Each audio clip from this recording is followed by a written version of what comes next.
I'm Ellie, back to you with another episode of the Squirmy Mystery.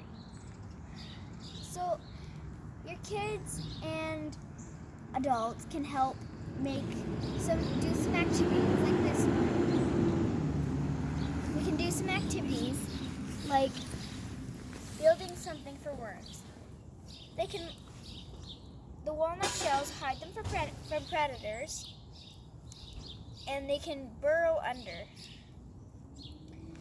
Gather a bunch of sticks. If you would like to do this activity, gather a whole bunch of sticks and make them into a corral shape. Then you and your kids can go out and find some worms to live in your village. If you would like more activities, like this video.